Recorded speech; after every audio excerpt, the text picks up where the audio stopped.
0, 1.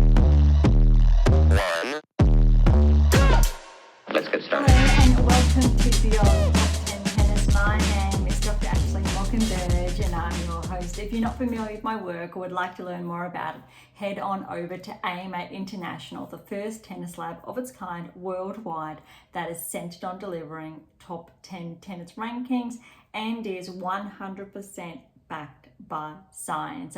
I'm the author of 14 books behind multiple theories and have been an elite coach for over 20 years and work with athletes around the world, Europe, the United States through Australia. I'm also the world's leading authority in this space with my research coupled with my extensive coaching background, being responsible for landmark findings to deliver the next generation of player. With new foundations this season of my two latest releases, my tennis black book, Federer, Nadal, Serena, Djokovic, and my brand new release, my tennis workbook, this season is like none other before. So as always, buckle in and enjoy the ride. Welcome to another episode of Beyond Top 10 Tennis. If you've been with us for some time now, thank you so much. You know what we're all about. If you are new, welcome. I really would encourage you to track back to earlier episodes, or even better, it's not my latest release anymore. This one came out in December, and part 2, if you like, so my tennis workbook came out less than 2 weeks ago. It is so fresh that I don't even have a copy of it yet, but I can't wait to share that with you. You can access it though on AM International or Amazon, so irrespective of where you're based in the world. This one though, whether you are new or not, is absolutely the one to start with. Yes, there are those earlier releases. You'll see all my text in the background. But this one, I'm so proud of it, and the one that's just come out, because it'll walk you through, actually, depending on your level. If you're a top 10 player, what level you should be at. So what techs really you should be focusing on to amplify your game to take to the next level. If you are in that first decade of play, whether you're a high performance player, you're still developing those fundamentals, the key techs to look at for that. Something I don't often draw attention to, you'll see the very big one, or one of the big ones in the background there. And it's actually termed I am your tennis coaching guru. And the byline, it's a bit long, but it's around 10 years of play, 20 years in there towards a top 10 ranking, etc. And so you look for guru on AMA and it'll take you right there. What's really important, or why I'm just bringing this one up briefly, is that it actually guides you from a coaching standpoint. I can't be there with each and every one of you, although I do like to think that once you really do crack, whether it's the top 20, top 30, and you need that extra nudge towards the top 10 or top 10, you're looking at that Grand Slam, etc., I'm right here. But as you're walking or making your way through the pathway, the long game, terms on AM International, the Guru book, so I'm your tennis coaching guru, breaks down key lessons for you to work with your coach, your sparring partner. So depending where you're at, key elements that you can look at building into your game. If you're a parent or a coach out there, it's essentially your Bible, without needing to do the additional planning for those first 10 years of play. If you are a player, not too sure about what coach is right for you, you want to do more of your training at home, it's something you can work with or read your way through as well to plan your own lessons. And it's really cool. Believe it or not, all of those lessons in there I have conducted myself when I was predominantly on court. So a lot of my work when I was touring, whether it was Australia, internationally, so through my times through Europe, the States, etc., or running my own center, putting those programs together for the high performance athletes, the elite athletes, etc. So it works. It is literally, it's been applied and integrated. And those of you who are not familiar then also, is that's when I knew something was missing. So I took a bit of a sidestep. And that's where I found myself really doing the research, finding the data around this. And so I got the best of both worlds, bringing together my extensive coaching background. Then, obviously, Masters, PhD, the rest is history with these texts, because I thought, how can I help more than that one player, more than, those 100 athletes that I had at my club, or over the years, 400 that I was overseeing. But how can I really have more of a meaningful impact? And the answer I had was bringing this to life for you, so you knew what you could do, but also how to better work with coaches and parents out there to put everyone involved on the right track. So that's where all of, I think, this work has evolved, come to, but I absolutely, or my roots are in being on court with each and every one of you. There's just not 1,000 of me. So when you are ready and you've completed that 10-year pathway, potentially your initial 20 years of play. So if you start at 5, 7, maybe in your mid-late 20s, for example, or it could be that 10, a little bit more, then you're starting to peak in, late teens, 20s, and all of a sudden you find yourself on a really steep trajectory towards a top 30, towards a top 20. Please do. That's what AM International is there for. That's what I try my best to reserve that time for. So when you are ready, and those of you, however, who are not there yet, but you'd like to work towards that, that's where these books come in. And obviously all of these episodes and everything available on AM International, etc. All right, so that's enough, I think, for our intro today. I do like to share something a little bit different each and every episode. We have a bit to cover this week, but not as much as typically, because believe it or not, this is the first week, I believe, this year where the WTA Tour has a little bit of a break, which is, we don't normally see that. I do believe the Billie Jean King Cup, however, is underway. So that is something that I think will be played over the coming,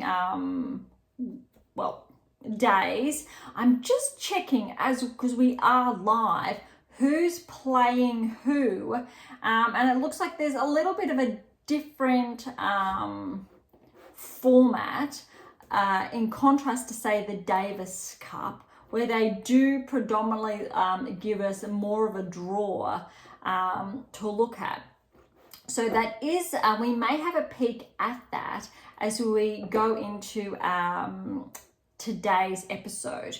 But we only have a couple of, we have last week's results on the WTA Tour to go over. ATP Tour's over there, but we have Monte Carlo that's underway this week. It is just kicked off. So as far as Billie Jean King Cup is concerned, it's not looking like we're going to have too much to go over, because play has not commenced. So we can have a look later on who's going to potentially be playing who, etc. But play, I don't think, is going to kick off until the end of the week. So we will potentially review that then in next week's episode. All right, so WTA Tour is here, ATP Tour is there, just double checking, so setting the scene for you to know what to expect for today's episode. But we do have some interesting ranking insights, correlations, etc. And since the WTA Tour has a bit of a reprieve this week, we can actually look more at Monte Carlo as well.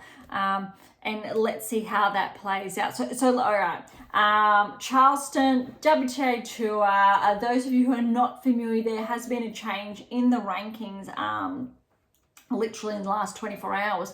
Courtesy of the results in Charleston, so I won't spoil it.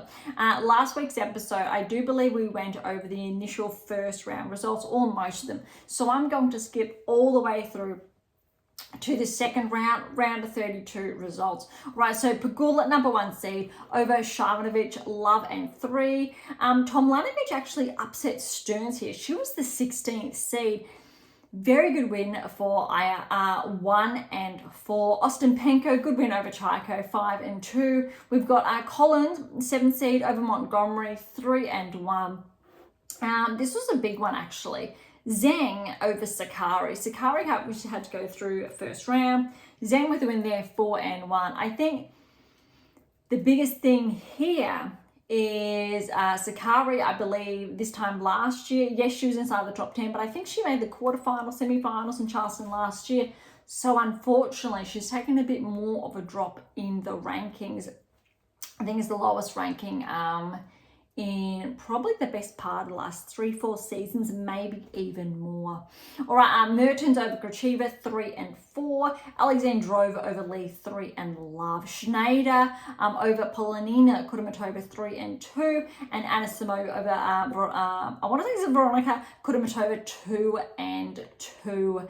And then we've got Putintseva over Zhang, 7 and 1, 6 and 1, so 7-6-6-1. Kruger over Volneta, 3 and 6 there. And Navarro, good win there over Bitips, 4 and 3. Kazatkina, this was her first match actually representing Australia, which it's a bit exciting. It's very cool because all of a sudden we have not had a female player on the cusp of the top 10 since Ash Barty, and so we know that's a couple of years ago now. So it's a bit cool there that we automatically get that, but obviously we do have Alex de Minaur top 10 as far as Aussies are concerned. Those of you who are not familiar, beyond top 10 tennis, yes, we are based in Australia, so a little bit of a bias there, but not too much. Kenin, good win over Berge. I think this was actually the best win that put Kenin almost on the map for Charleston, because look at it, 6-love, 6-3. We know how well Belinda's been playing, so that has to be one of, I think, Sophia's biggest, best matches that I've seen in some time. Kalinskaya over Bignali, 1 and 4. Keys over Dolhide, 3 and 6. Keys, obviously the second seed here. All right, on to the round of 16. Pegula over Tomljanovic, 3 and 2. What I'm really liking here, let's remember that Pegula made the finals in Miami a couple days prior to Charleston kicking off. So she has gone and gone again. Although keeping in mind, she obviously didn't have as much of a deep run at Indian Wells. So as Sabalenka, for example, so she, a little bit more, I think she had the flexibility to keep playing, in contrast to the likes of, say, a Sabalenka that definitely needed a bit of that time off to prepare for the weeks ahead. All right, Ostapenko was upset by Collins, so this is actually a very good win. I like this from Collins, 7-5, 6-3, 7th and 11th seed respectively. Zhang over Mertens, another good match I'd say for her, because Mertens been playing quite well, and I think we're starting to see Zhang get a couple of matches under her belt, which is what she wants, I think, preparing for the clay court season now. 6-3, 3-6, 6-3. Alexandrova over Schneider. This was, by all accounts, an upset. That said, Alexandrova, even though her ranking's outside the top 20, I think she's around that 30 range. She has been ranked higher previously, and we haven't really seen the best of Schneider, I think, this season. She skyrocketed up the rankings last year. A lot of episodes last season of Beyond Top 10 Tennis shared how well Schneider had been tracking when she was 80 in the world, 60, 30, and really that impressive descent or ascent, depending on, obviously, on your view there. But we're not seeing Schneider yet replicate that same level of play. So a little bit of a performance plateau, but by all accounts, she's still ranked well inside the top 15. Not quite top 10 level just yet. Anisimova over Putintseva, good win here, 4 and 4 to Anisimova. Navarro over Kruger, this was a tight one, 4-6, 6-4, 6-2 to Navarro there. And Kenin with a win over Kazatkina, another back-to-back win there for Kenin. 6-3, 7-6, 9-7 in that tiebreak. But look, a really good win against Benchik, very good win against Kazakhina. She's just been setting herself up, and I'm really impressed how Kenin has been playing, or how she's played in Charleston. All right, upset for Keys here. Kalinskaya over Keys 2 and 4.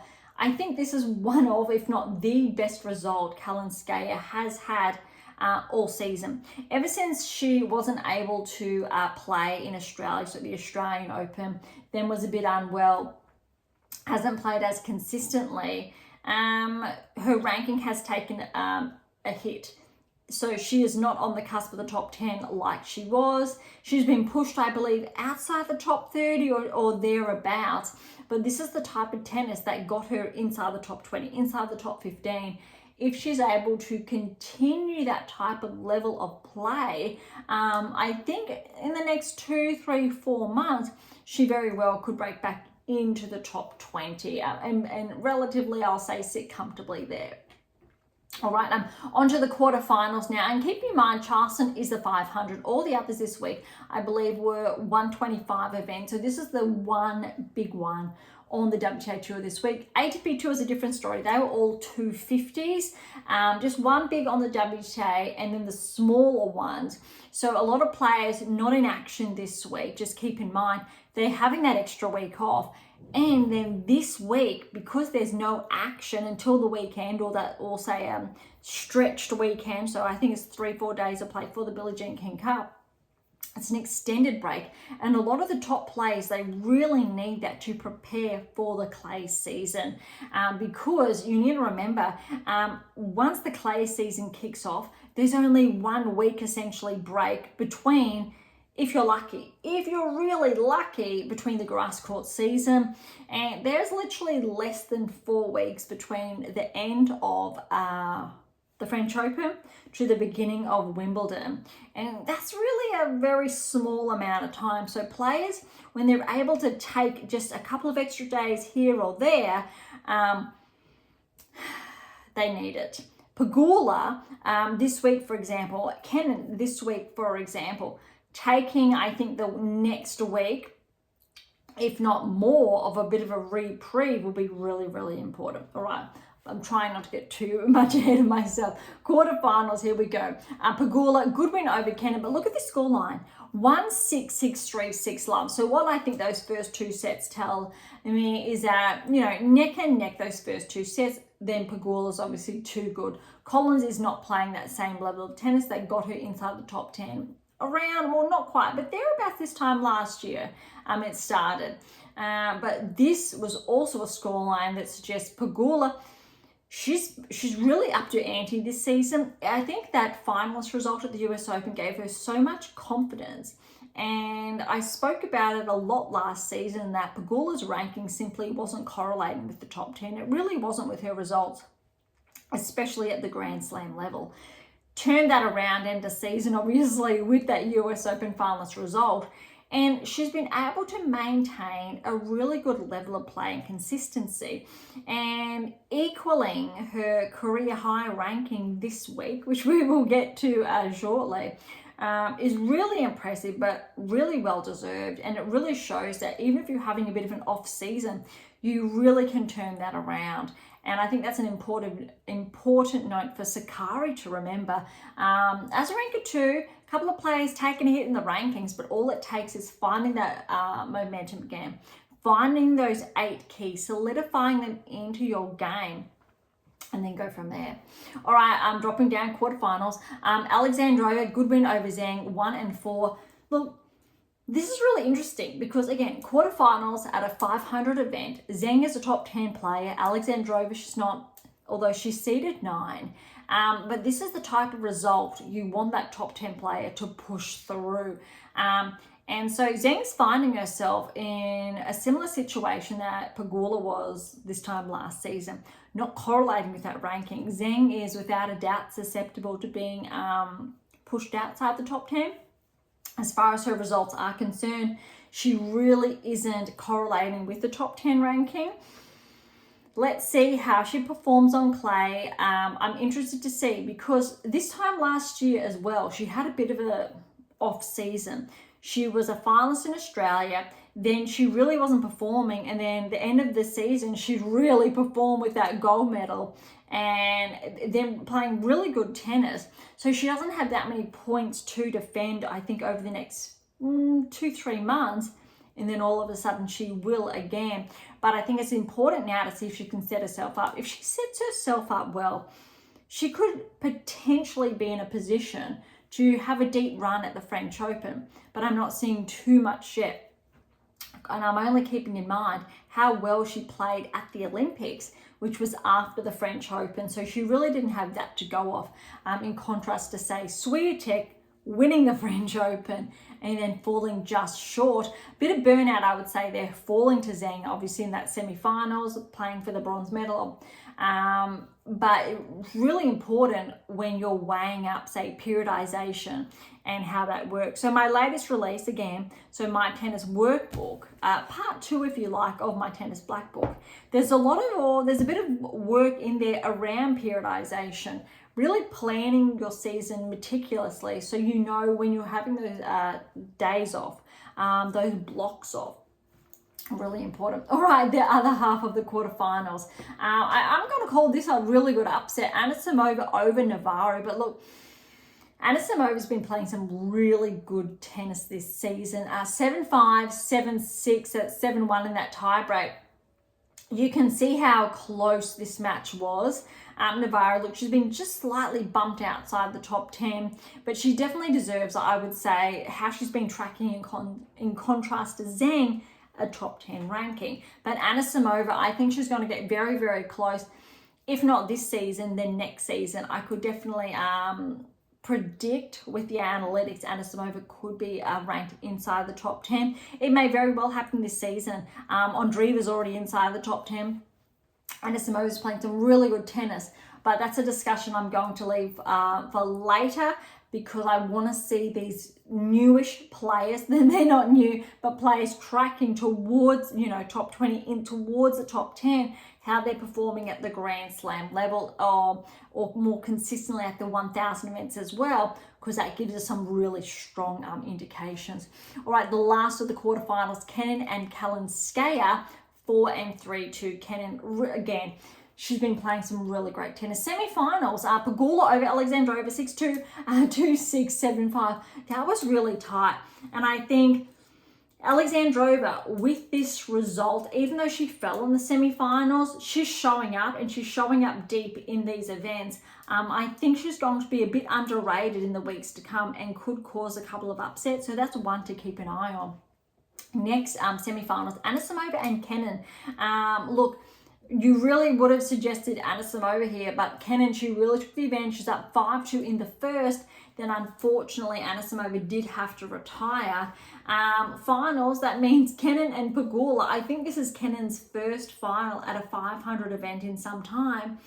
But look, it wasn't essentially lopsided. Check this scoreline out, 6-3, 7-5. Well done, I think, to both Pegula and Kenin, but because of this win, and I was holding it back, Pegula just scraped over, got just enough points over Gauff. Technically, when we were looking at the rankings last week, it looked that she wasn't going to overtake Gauff, but because Gauff must have dropped some points, Pegula gained some. I didn't account for the drop in points there. So because of, I think, that combination, that's allowed Pegula to just bump ahead. I think it's by less than 50 points, but again, we'll look at that more closely later. All right, so that's the Charleston Open there, and I guess our new champion is Pegula, which is some really exciting news, I think, especially when you're considering the differences in age ranges. Pegula's, I think she's just turned 31, which really is still very, very young, but in tennis terms, there are a lot of obviously younger players. Gauff 21, Swiatek 23, Sabalenka's 26. So it's very interesting, I think, in the grand scheme of things, where Pegula is obviously viewed as a little bit older than them, and in reality, she's still very, very young. But it's interesting when you're looking at those metrics. Interesting fact is that there's actually no correlation between those age ranges and those peaks. What we're actually starting to see now is Pegula, she's playing some of the best tennis of her career, and she's a little bit older. And I think that's a really interesting and important discussion to be had, that irrespective of your age, 21, 31, you are going to peak at different phases during your career, but also your best peak may not be till a little bit later. Let's remember the likes of Nadal, Federer, Serena, Djokovic. They were all winning Grand Slams in their late 20s, early 30s, and beyond. And each, I think all four of them were having like a pretty good peak around that time as well. It's not as though it was all done in their 20s. They just kept on going. And I'm hoping that we will see that from a number of players in the years to come, but I think it's obviously too soon to tell. But without a doubt, we will be tracking that. And we have been tracking that in the last couple of seasons, or for the best part of the last 12 seasons, in all fairness. Little bit of a detour before we move on though, but the What Is Your Game Missing series. There's a what is your game missing, what is your game missing now, what is your game missing to win? And then you've got the 7 keys that also looked at key data correlations of my ongoing longitudinal analysis of the best players in the world. This one, so My Tennis Black Book, really shared some new insights on that. But every season, certain players are tracked, for lack of a better wording. And for the last, I'm going to say 3 to 4 seasons, I have not shared explicitly the same type of data in the What Is Your Game Missing series, because I'm sitting on all these data. So the last 4 seasons. So what that says is that I've been tracking these players over that period. So when the time comes, I'm going to be able to share with you, look how these players have performed over the last 4, 5, 6 years. And that's where these are the lessons we're going to be able to take on for the next ones. But now, if you're curious, that's what the What Is Your Game Missing series for. Sabalenka's in there, Swiatek's in there, Alcaraz's in there, Sinner's in there, all before they were number 1 in the world, respectively. And so you can track them when they were a top 10 player or a top 20 player. I think Sinner was top 20 at the time in one of those texts, for example. It's hugely fascinating. And then you leave it a couple of seasons, whether it's that 4 or 5 year gap, and we go, well, look what's happening now. And with all the data, all the 7 keys, the 8th key, this is why they progressed to win a Grand Slam. This is why this player didn't. Obviously, where I'm coming from, sharing with you on Beyond Top Tennis, all of this, I'm watching them in real time, so I know.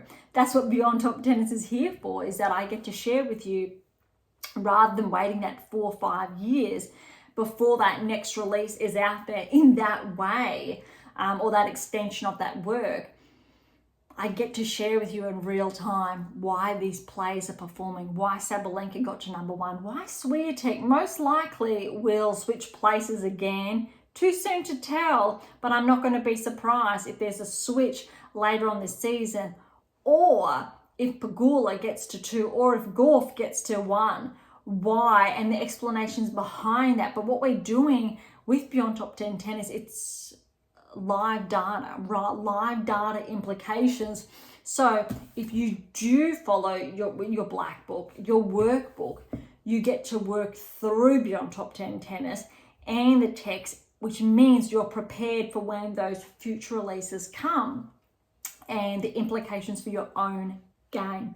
Okay, that was a little bit of a detour there, but Charleston's done and dusted. A little bit of a sidestep there, because I don't normally share, I think, the power of the data or the why and the publications there, because we're on different trajectories from your black book, your workbook publications, the 7 keys, the 8 key publications, and the What Is Your Missing series, and how it all circles back to top 10 rankings, winning Grand Slams, replicated success, why players win more than 1 Grand Slam, why Gauff hasn't won a 2nd Grand Slam yet, why Swiatek, she's been performing well, but a bit of a drop there, and that comes down to that coach-athlete relationship.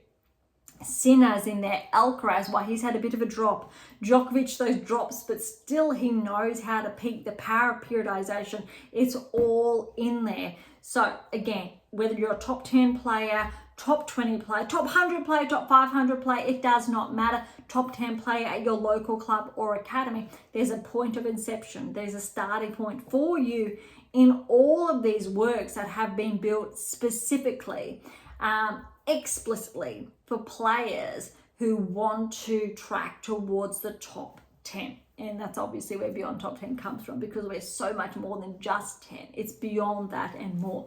All right, next one that we've got is, I'll do my best to pronounce it. I did try last week. The Copa Colsanitas Zurich Open, I will call it. So it's in Bogota, Colombia.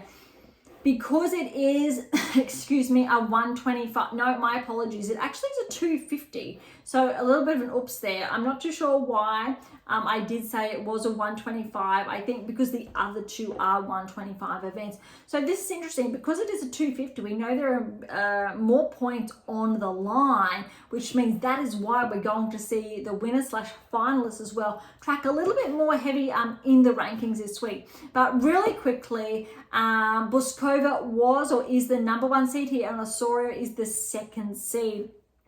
I'm going to progress through to the quarterfinals here, because we've got Bouzkova and Osorio, so 1 and 2 seeds respectively, into the quarterfinals. So let's go.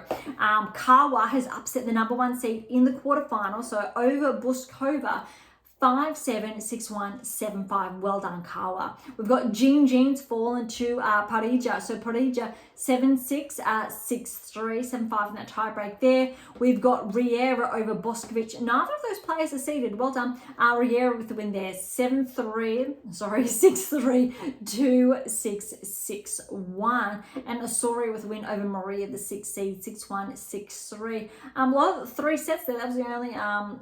well, that was very tight. I would say that Osorio match was the one that wasn't as tight. All right, semi-finals, which means we had Kawa over Parija. Neither of those players were or are seeded.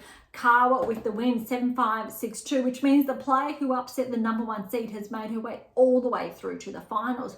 Then we got Riera and Osorio, 2nd seed. Osorio with the win there, 6-4, 7-5. So Osorio through to the finals. Interesting or noteworthy, I believe Osorio has won this event back-to-back previously, if I read correctly, and the final, Osorio over Kawa, 6-3, 6-3. And I believe that's a 3-peat. I do believe, if I was reading correctly, Osorio has just secured 3 back-to-back. I'm just going to check if that is correct. No, I don't think they're going to. Wait, hold on. They might show us. They very well might. No, so that's actually incorrect, because if we're going back to 2023, Maria won in 23. It may have been her 3rd attempt, but no, Osorio won in 24. So Osorio won. Bouzkova actually, same seeds. Oh, well, Bouzkova was the 1st seed. Osorio 6th seed this time last year. Osorio did win, so it's her 2nd. So it's her back-to-back. I'll just double check to make sure that was correct. But no. All right, so that's back-to-back. So Osorio was able to defend her title, I believe, on home soil, which is always a bit of a nice touch there. So well done to Osorio, but also Kawa to progressing through to the finals of a 250. Next up, we do have, again, I will do my best to pronounce this, the Open International Femení Solegones. It is in La Bisbal de Empordà, Spain. I do believe I did not pronounce that correctly. So as always, I do apologize for my mispronunciation. All right, we did go over some of the first round results last week. So I am going to kick off with the round of 16 second, but it is round of 16 because only a round of 32 draw. Lies is a number 1 seed. So remember Lies from the Australian Open. I think she really made a name for herself there as that lucky loser. And Rus, the 2nd seed, she got through to the 2nd round, but she has fallen. So Rus has fallen to Bolsova 6-3, 6-4 in the second round. And Lies has gotten through. I'm just going to double check this is a 125 or potentially it's a 250. No, it is a 125. So just checking, and it is clay. So these ones have been on clay. All right, so all the way through to the quarterfinals now, we're going to track. Lies was upset by Udavari, the 8th seed, 6-4, 2-6, 6-3. Cornet, I believe this was her first match back. She obviously retired last year, couldn't keep herself away, but she has come back. But only because I'm curious, I want to see those early results because we did have a skip, which means, look, Cornet got through the first round, second round, and then she's fallen in the quarters 6-love, 3-love to Galfi. Okay. So tracking back through to the quarterfinals again. Okay, because we did get a bit excited. All right, so Lies has fallen to Udavari. I've just shared that. Cornet's fallen to Galfi. Well done, Galfi. And then we've got Semistaja got a win over Maristan Zoleta de Reales. 6-4, 3-6, 6-2. Well done to Semistaja. And then we've got Bolsova over Werner. Well done to Bolsova, 1 and 3 there. Right, on to the semi-finals. We've got Galfi, good win over the 8th seed Udavari, love and 5. And then Semistaja over Bolsova, 5-7, 6-4, 6-3. And in the finals, we've got Galfi and Semistaja. And Semistaja, congratulations. I believe this could be her first title. 5-7, 6-love, 6-3 there. And I'm just going to double check if it's going to take us to, I think this must be her first title because her profile has yet to be updated with her new title win. So that's exciting there. So well done there to Semistaja. All right, the last event for the WTA this week is the Megasaray Hotels Open. Those of you who have been reading, I think, the episode knows the Megasaray Hotels Open, there's, I think, been about 3 or 4 of them termed the same, so titled the same, all in Turkey over the last month, I believe. So if you are tracking back to early episodes over the last couple of weeks, it isn't a double up. They're just called the same event for some reason. I don't have the answers for that. Okay, so we will go over, it is another 125. Bondi is the number 1 seed, and we've got Martic is the 2nd seed. Martic did fall in the first round. I believe we did talk about that potentially last week. Bondi did get through the first round. So we'll get through to the semi-finals. But Bondi did fall in the quarters to Sierra. We know 2nd seed did fall earlier. So semi-finals, we've got Sierra, the 8th seed, over Sharma, 6-1, 6-love. And then we've got Romero Gomez over Worth, 6-3, 6-love. And the finals, that means we've got Sierra and Romero Gomez. Sierra is the only seeded player there. Well done to Sierra, 6-3, 6-4. So another player, I think, that was not anticipated to obviously walk away with the title this week. And I believe this is her first title as well because her page is also yet to be updated. Both of our winners of the last 2 that I've just touched on are ranked outside the top 100 for these 125s, just for perspective. All right, I'm going to Billie Jean King Cup. It is going to kick off in a couple of days, so nothing to report on, but I'm going to see, we've got the qualifiers. So Group A, we've got Canada, Romania, and Japan. Group C, B, my apologies, is Czechia, Spain, and Brazil. C, Slovakia, USA, Denmark. D, Australia, Kazakhstan, Colombia. E, Poland, Switzerland, and Ukraine. And then F is the last one, Great Britain, Germany, and the Netherlands. That's something we will be able to touch on next week. But I've just noticed something that we can actually touch on. Let's go back to A. So Canada, Romania, and Japan is actually going to show us key players there. So from Canada, I'm going to say their top Canadian, Fernandez, is not going to be playing in action. Osaka's missing from Japan. and no, Romania, I'm going to say Bogdan, I believe, so is missing there as well from recollection. All right, Czechia, Spain, and Brazil. All right, so Haddad Mayer, she is actually playing, so that's a good sign there. Czechia, so there's no Makova or Kvitova, but Noskova's playing, so that's noteworthy. That could potentially be a jam-packed team. We know Czechia's won multiple times previously. All right, Spain, there is no Badosa there. That is a noteworthy absence. I think a lot of players are taking the next week as a bit of a reprieve. All right, so C, Slovakia, USA, Denmark. All right, so Torsen is playing, and I think Torsen is Denmark's top player at the moment, so that's a good sign. Slovakia, no, so there are, from recollection, a top 20 player from Slovakia is not coming to mind at this stage, but we might track back to that in the rankings.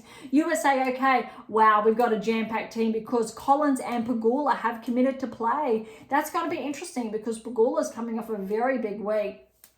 That's going to be interesting. Potentially, I wouldn't have been surprised if Gorf was going to step in purely because Pegula's been playing a lot of tennis lately. Collins has as well, but Pegula, my apologies, definitely has been playing quite a bit. All right, D, so we do have Tomljanovic for Australia, Joint Hunter, Birrell and Perez. Noteworthy absent obviously is Kazatkina, newly top 10, but I think she does have to wait a little while before she can represent her country at Fed Cup level. Colombia, Osorio is there coming off her title win, and Arango.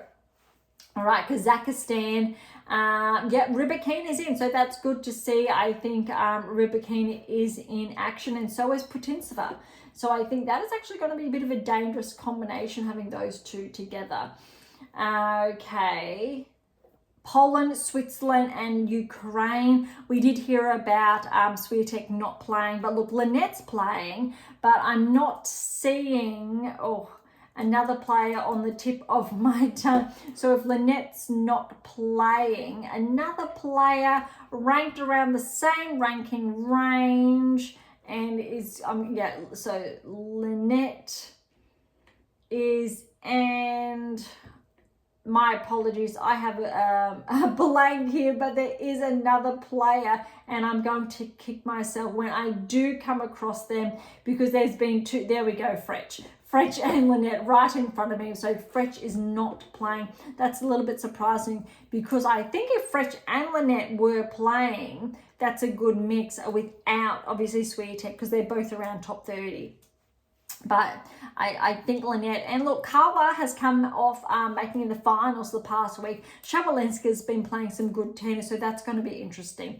Switzerland, noteworthy absence would be Benchik. So Benchik is not there. Gulbik is there, Teichmann. And Ukraine, Svitolina and Kostyuk are both playing. So that is going to, I think, be a very, very tough team there as well. So we've got the US, I think, Ukraine and Kazakhstan presenting some really strong teams. I'm sure I'm missing a couple in that mix as well.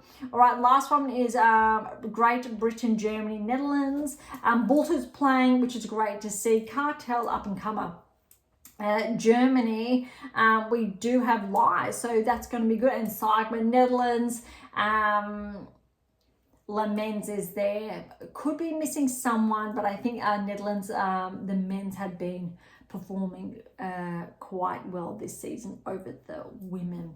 All right, so that's it, I think, for the Billie Jean King Cup. I'm interested to report on that next week. And let's head on over now to the rankings.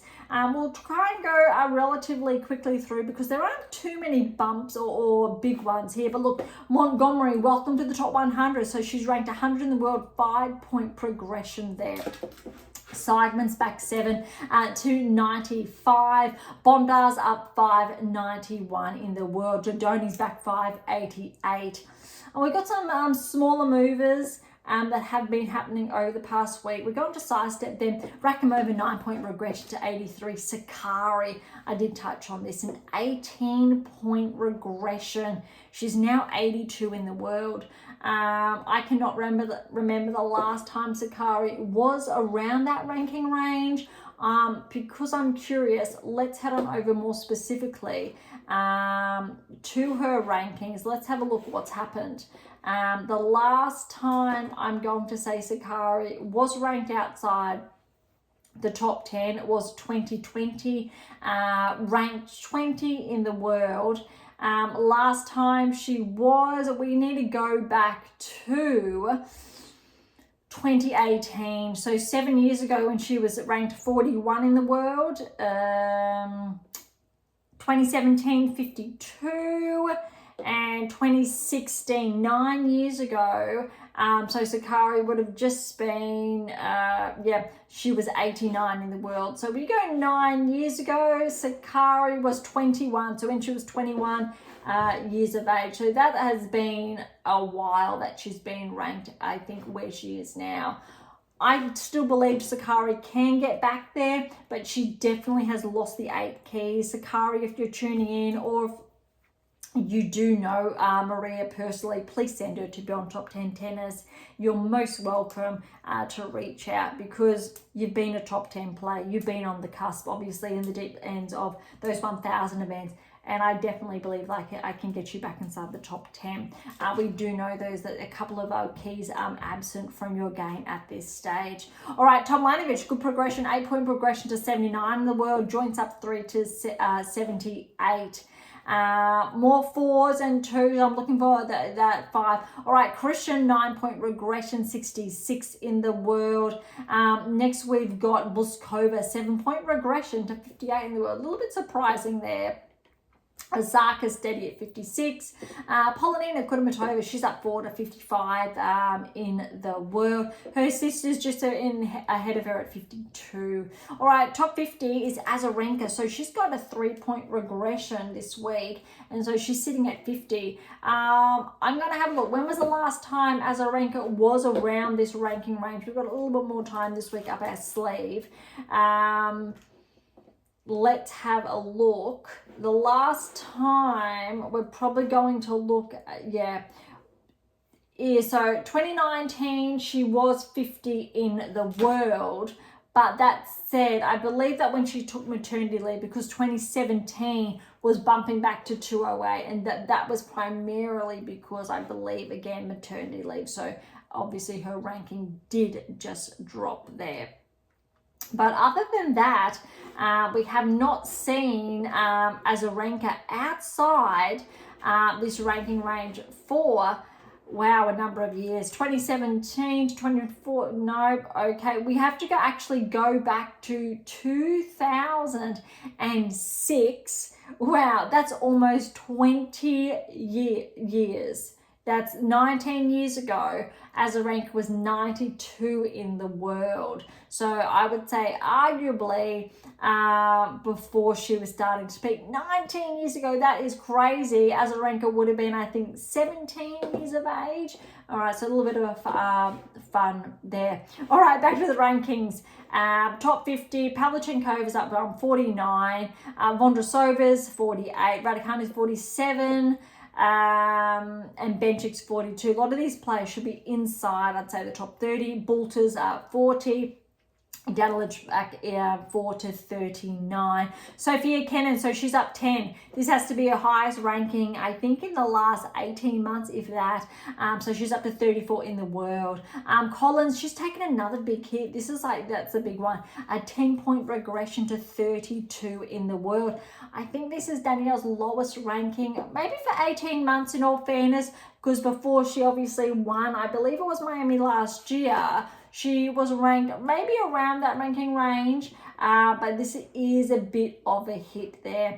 Kalinskaya, 2 points up, 31. Top 30, just small movers, nothing really significant. Biggest is Alexandrova, she's up 4 to 22. Everyone else is either up 1, 2, or just back 1, nothing too much. top 20, very similar, not too many changes. Kazakinis back 2-14, and Schneider's up 1-13, and Makova's up 1-12.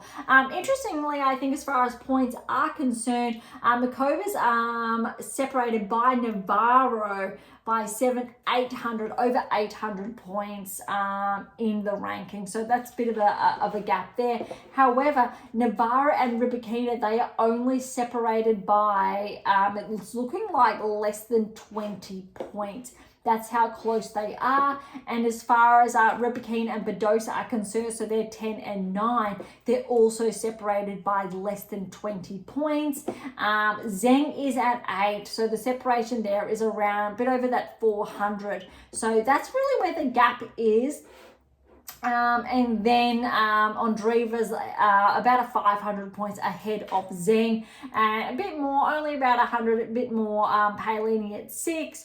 Collins, my apologies, Keys, around that 200, not quite point there, but this is the biggest change we've seen this week, switching between Pegula and Gauff. Pegula's up 1, Gauff is back 1, so 3 and 4 respectively. No big point changes with Sabalenka and Swiatek. That's still roughly that 3,000 point gap. That's a really big one. That said, like I said, I think last week, if Swiatek performs well at Wimbledon and the lead-ups, but she does have a lot of points to defend. Sabalenka does too. She played really well on clay last season. I think a lot of people may be forgetting that. So I think both players have a lot to defend. Obviously, Swiatek, the French Open, Sabalenka, the US Open. So there's a lot there. And Sabalenka finished last season very strong. Swiatek did not. So we could see a bit of a change like we did last season if Swiatek plans carefully and finishes the season strong. So that's still all in the mix. It could be very different, but similar also, Gauff didn't pick her game up until end of season as well. So I think there's a lot of leeway for a number of these players. Paolini, obviously, tough to defend back-to-back finalist results. Other than that, I think it's going to be really interesting the next couple of weeks to watch. We could see a dip in the rankings if Swiatek doesn't perform on the clay, which you really need to favour her to perform well, but anything can happen, and if that is the case, you've got Pegula and Gauff right on her heels. Even Keys and Paolini we could put into the mix there. All right, that's it for the WTA Tour this week. Let's head on over to the ATP Tour, starting off with, I want to say it's Houston, the Fayez Sorafan Men's Clay Court Championship. So it's over in Texas. We did touch on round of 32 results last week. Well, I'll say some of them, not all of them. So let's kick off with round of 16. Paul is the number 1 seed. Tiafoe is the 2nd seed. Paul with a win over Garin, second round, so round of 16, 2-6, 6-2, 7-6, 10-5 in that tiebreak. Smith over Quinn 3 and 4, qualifying wildcard there. Tabilo the 3rd seed, but Brooksby's the qualifier, and he has upset Tabilo in the round of 16. 3-6, 6-4, 7-6, 10-6 there. Djokovic over Denali 3 and 3. Nishikori was the 8th seed, but he was upset by Eubanks 6-1, and then it looks like unfortunately Nishikori did have to retire.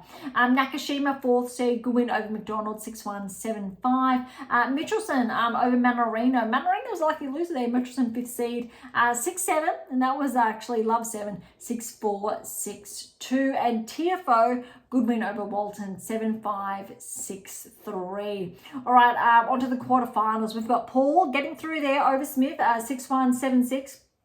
Brooksby over Djokovic 2-6, 6-3, 6-4. Eubanks has fallen to Nakashima 4 and 4, and Tiafoe with win over Mitchelson 7-5, 6-1. You know what's really interesting here? Every single player is an American representing. We had a little bit of a diversity there in those earlier rounds, but quarterfinals is absolutely all players are US.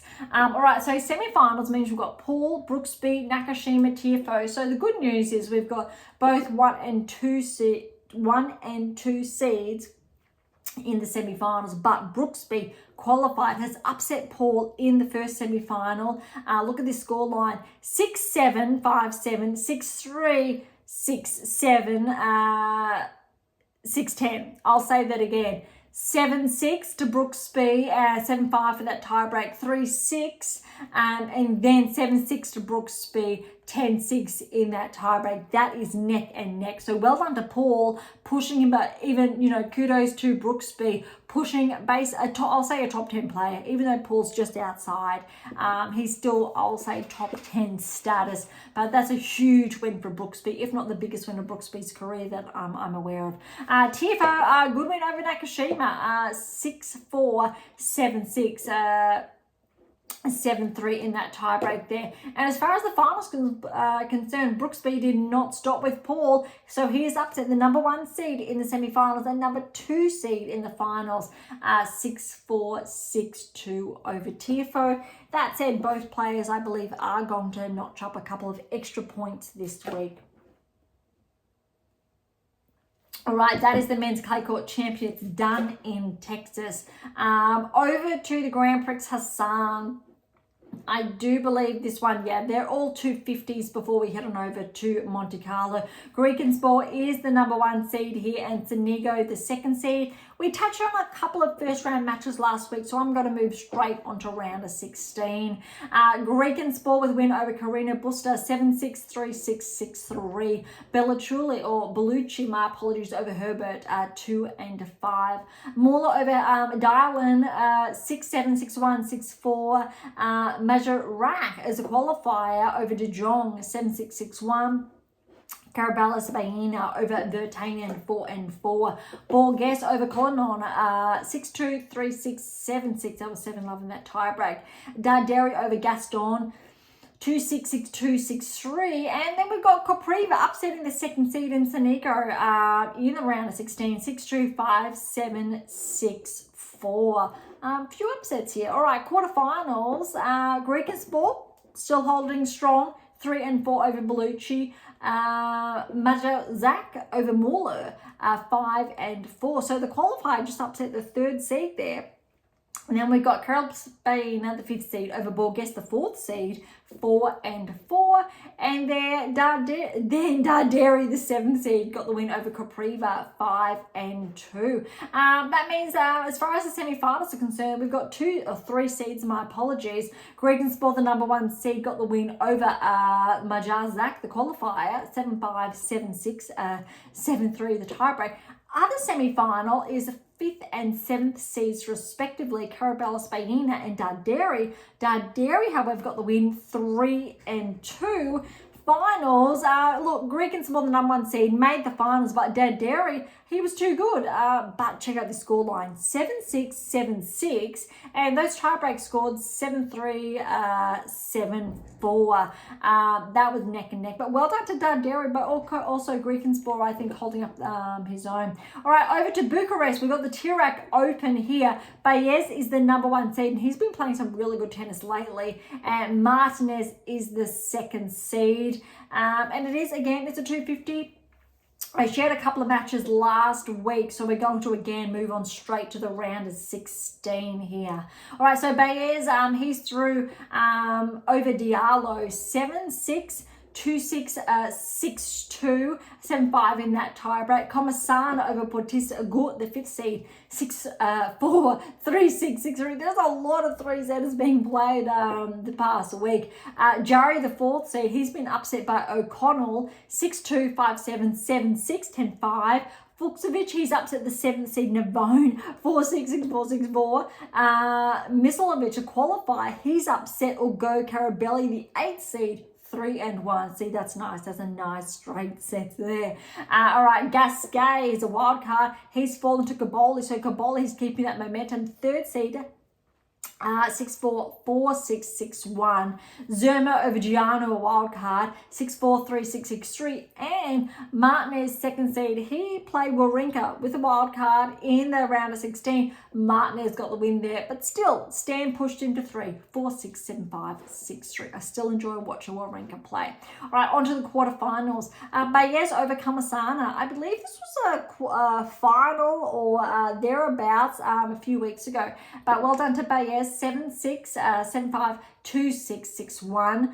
Fuchsovic over O'Connell, love and 4. Kaboli over Mislovic, 7-6, 6-4. Zerma over Martinez. So Zerma's upset the second seed Martinez, 6-1, 2 love. So Martinez must have had to retire. Look, as always, I do apologize for the mispronunciation. I am sure there's a number of names here that I have not or am not pronouncing correctly. It is not intentional, so I do apologize. As far as the semi-finals are concerned, we've got Baez over Fuchsovic, 2-2. Kaboli, third seed over Zuma, 6-3, 6 love. Which does mean the finals, we've got the first seed and third seeds. Third seed Kaboli has upset the first seed Baez in the final, 4-4. Wow. All right, so well done to Kaboli. But look, Baez, he also held up his end. So similar, I think, to what we just touched on in the Prix Hassan. Griekenspor was upset by Darderi, and now in Bucharest we've got Kaboli upsetting Baez, both number 1 seeds.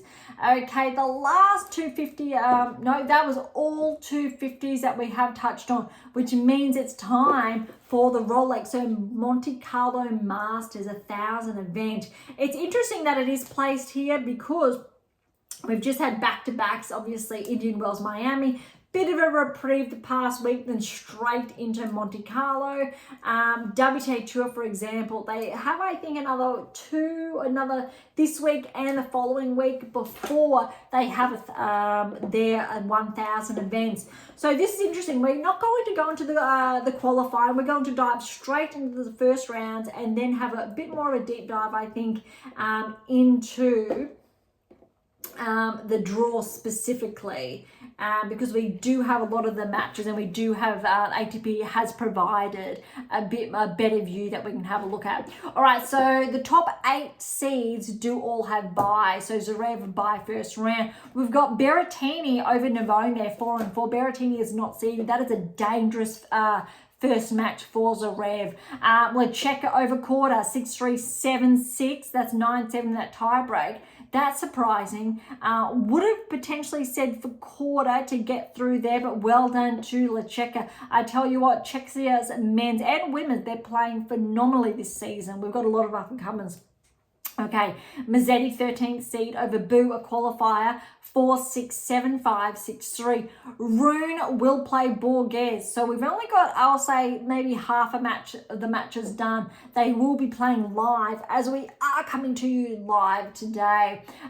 Rune, Borges, again, will be interesting. Need a favour Rune there, but I don't think that's going to be an easy match. Sinigo will play Martinez. Thompson's got a win over Mapesh Pericard. That's almost an upset, but they are ranked around similar ranking ranges, around that top 30. 6-4, 6-3 to Thompson. Tsitsipas with the bye, and then Djokovic with the bye. Wawrinka and Tabilo. Tabilo has got the win over Wawrinka. He got a wild card, which was nice. 1-6, 7-5, 7-5. Still, you know, Stan, he got that first set 6-1, but then Tabilo was too good. So I still think Wawrinka, look, he has his days where he's still got it, which is great. All right, then we've got Verichos, the wild card, has upset Struff, 2-1. Jari and Dimitrov will play first round. Medvedev was pushed by Kakanakov. I mean, this is a tough first round. This could have been a quarter-final. Well done to Medvedev getting through over Kakanakov. He really needed this since he's been bumped outside the top 10 last week. 7-5, 4-6, 6-4. Muller, good win over Ugo Carabelli, who did qualify 4-4. Macaque will play Baez in the first round. Dimonor with the bye, Draper with the bye. Garon over Shapovalov. I think this is maybe an upset or thereabouts. Similar ranking range at the moment. I do believe Shapovalov could be a little bit higher than Garon, but well done to Garon, because look, he's been playing some really good tennis late last year and this season so far. 6-3, 7-6, 7-5 for that tie break. Echeverry and Moutet will play off. David Fokina, wow, look at this scoreline. He has upset Shelton, the 11th seed.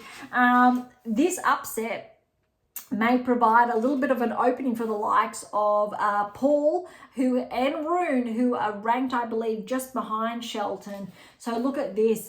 That is, I think, a very interesting scoreline, to say the least. Shelton got the first set in a tiebreak. Look at this, 6-7, 2-7. And then David Fokina, the next two sets, 6-2, 6-1. Well done, David Fokina. Tiafoe and Kekmanovic, they will play off. Popper and Humbert will play. Bautista Agut and Nakashima. Rudd with the bye, Rublev with the bye. Monfils, good win over Marizan, a qualifier.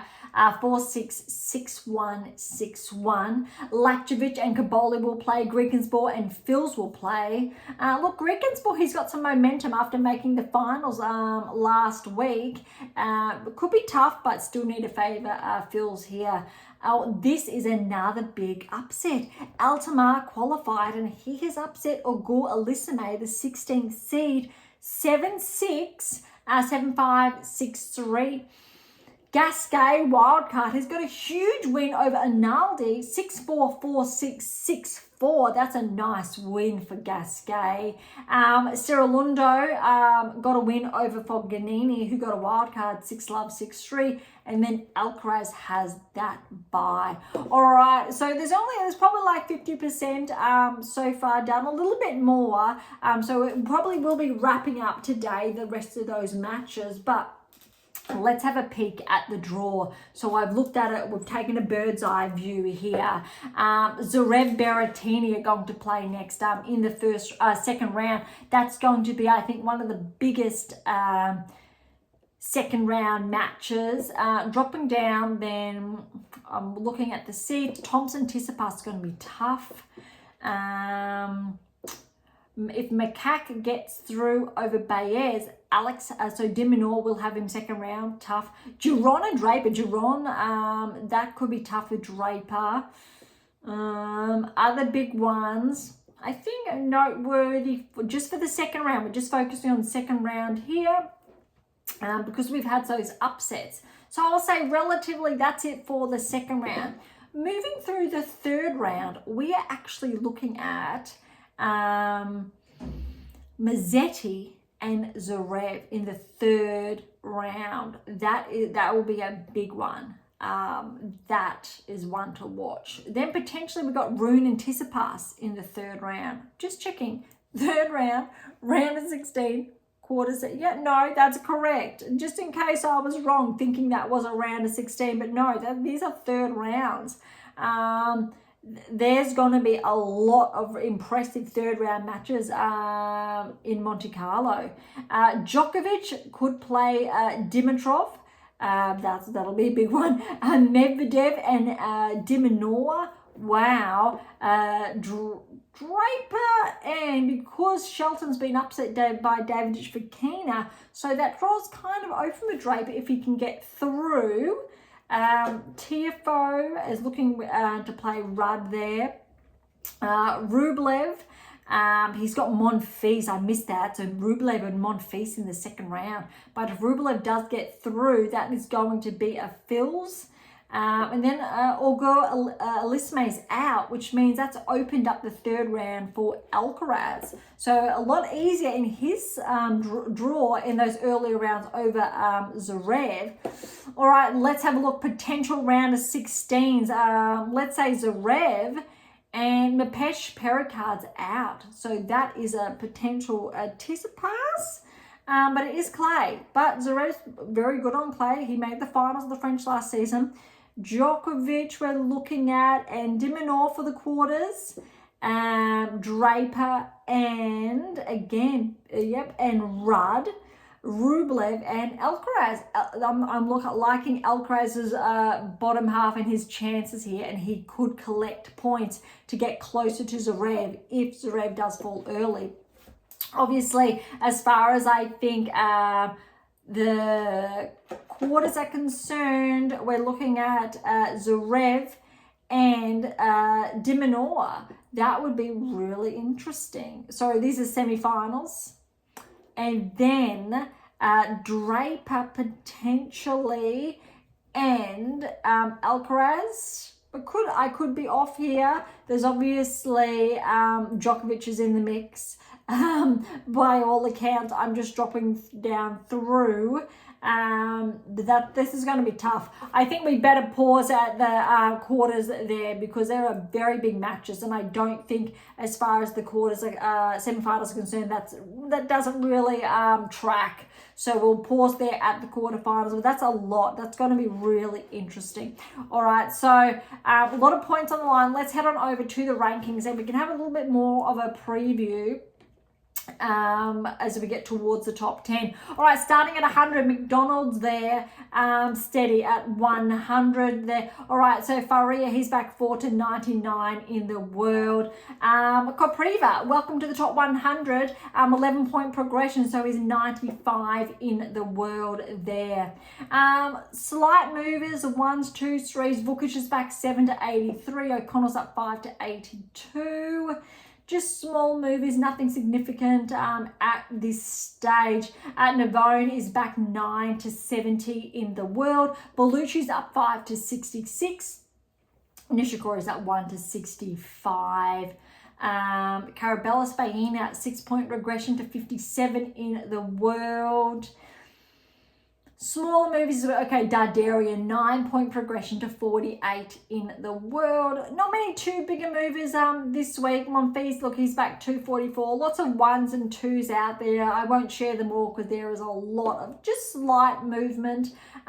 Look, here we go. Thompson, he's back 3 to 38 in the world. And Garon, so he's at 45. Just looking at those rankings that I shared a short time ago at Monte Carlo.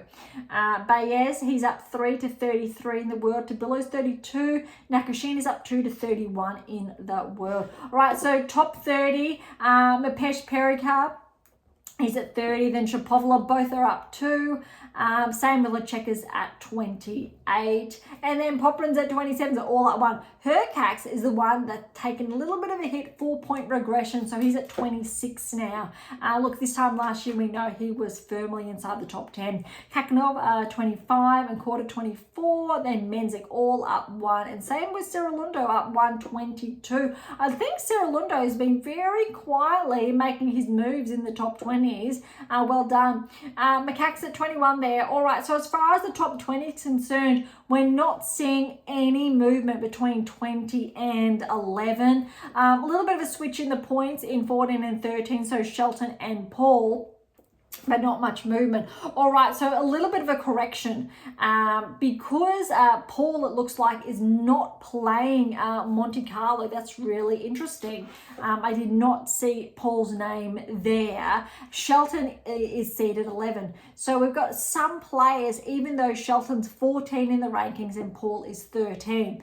Granted that Shelton obviously did lose, that might just increase the gap between Shelton and Paul. But all players from 13, 12, 11 have been top 10. Paul, Rune, Medvedev. But as far as points are concerned, Alex needs to perform, I think, in Monte Carlo, because there is less than 100 points separating Medvedev and de Minaur, and obviously Medvedev is sitting outside the top 10 just. Rune, however, he's really closely behind, only 20 points behind Medvedev. That's a big one. But as far as Paul's concerned, well, there's a little bit over 100 separating him from Paul. So he's still within reach by all accounts. As far as Shelton's concerned, he's just a couple of hundred behind, about 200-300 behind there. All right, right, top 10, slight change between Draper and Rudd, 6 and 7 respectively. Draper's up to 6 and Rudd is back to 7. But look at these points over the past week. Look, for perspective, similar to the WTA Tour, Sinner's on 10,000 and something, Zverev 7,000 and something. Very similar to the separation between Sabalenka and Swiatek. Obviously, the difference is Sinner's been out of action. Zverev's been playing, but he hasn't really been able to lift his game the last couple of weeks, or the best part of the last probably 6-7 weeks now. But Alcaraz and Zverev, there's about 1,000 between, a little bit less actually this week. Fritz is, he's within reach. I'd say about 1,500 roughly between them. And Djokovic is 700-ish between himself and Fritz. Bit more behind Draper, but within reach, I would say. Not quite 2,000. Not quite. Sorry, my apologies, there's 1,000. Actually, that's closer than I thought between Draper and Djokovic. That's very interesting. Draper, I think, is in a very good position to knock up the points because he won't have as many points to defend around this time last year. He will in the later end of this season from when he really picked up pace, but not essentially in the first half of the season. And Rudd's got a couple of points to defend on the clay. He made a number of finals this time last year along with Tsitsipas on the clay. So both of those players are going to be susceptible if they do not live up to that level of play, but they are comfortably, I'll say, inside the top 10. Rublev, there's definitely a question mark there, but I just did read that he does have Marat Safin on his team he's not too sure for how long. That could be interesting. That might be the shift he needs. Otherwise, he is looking like still dropping outside the top 10. Alex, look, he was more firmly inside. It's going to be interesting to see what happens because you've got the likes of, I think, as far as points are concerned, Tsitsipas, Rublev, Dimonor, Medvedev, Rune and Paul, they're all within striking distance of one another, within, less than 200-300 points. They really can, and that's a big separation. That's 40% of the top 10, and then dropping obviously outside. Very similar what was happening on the WTA Tour this time last season, and I did share that, and I have shared the why, etc. about that in my tennis black book. Really important.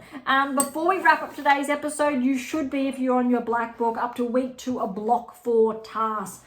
Page 110 this week with your respective levels, what you should be following, and the episode you should be listening to this week if you are following your black book. If you are, please let me know and how you're going. I'd love to know how that has been so far working for you this season, because we are, well, almost a quarter of the way in, or we are a quarter of the way in now, which is really surprising, and that has, I think, come along really, really quickly. All right, we're going to wrap up today's episode on that. We've done all the rankings. Both WTA Tour, ATP Tour, Monte Carlo is underway. Billie Jean King Cup will kick off at the end of this week. Otherwise, WTA Tour has a little bit of a reprieve this week, which is by all accounts nice, because the schedule is absolutely jam-packed for both tours, and I think both tours deserve a good 1-2 weeks rest every quarter, or a good, I'll say, 10 days at least to reset. And there should be more than, I would say, 4 weeks at the end of the season. I would argue that they should get at least that 8-10 week break. Finish up in, say, October, November, December reprieve would be nice for them. All right, so thank you so much for listening. To grab a copy of my new release, My Tennis Workbook, or my December release, My Tennis Black Book, Federer, Nadal, Serena, Djokovic, you can find them on AM8 International or Amazon, so irrespective where you are based in the world. For any comments or questions, head to AM8 or topic thread, or leave comments directly on YouTube or Spotify. To interact with Beyond Top Tennis, catch up on our blogs, or sign up to my newsletter, all links are in the episode notes, as well as how to access Pink Octopus books to Spruik. If you enjoyed today's episode, please subscribe, like, share, and do all of the above beyond top 10 tennis exists for you, so please consider sharing us near and far. And if you're serious about heading towards the top 10 or want to know what you're missing to secure that maiden Grand Slam or more, don't be shy and come and say hi. All right, on that note, thank you so much for listening. I am so incredibly grateful. I am your host, Dr. Ashley Morgan Berge, and this is Beyond Top 10 Tennis, and I'll see you next time.